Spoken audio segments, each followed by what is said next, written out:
Okay, I am ready to make the collar for the Pendleton 49er wool shirt.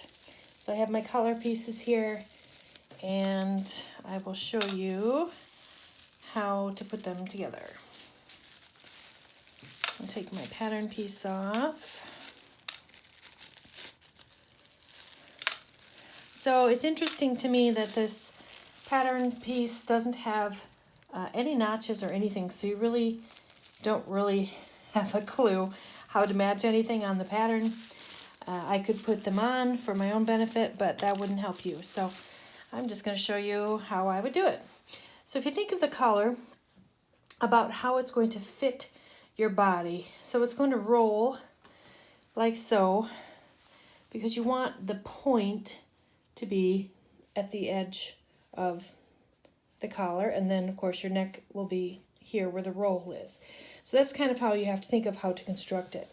So that tells you that this curved edge at the top is the outside of the collar, and this curve, the bottom one, is where the collar is attached to the jacket. So we're going to take our pieces and put wrong sides together.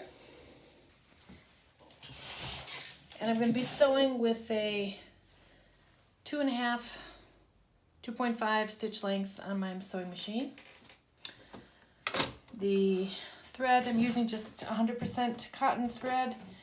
You may try all-purpose thread, is good too, but I prefer the 100% cotton. So I'm using a 5/8 seam allowance here. If it's easier for you, you can think ahead and press up the edge of one of the collar pieces. It just makes it easier to stitch if you're doing the hand sewing. I'm going to do the machine sewing, finishing it that way, and I'll show you how to do that. But I'm just going to fold this up right now because I forgot to press it. So here we go.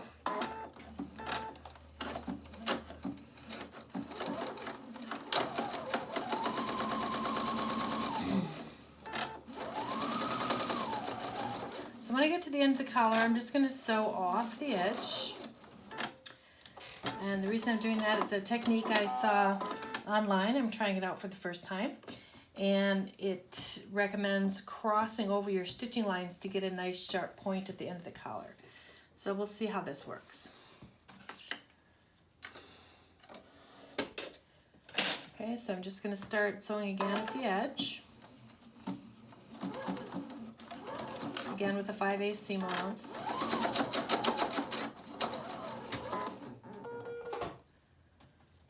Thread broke. Okay, pause.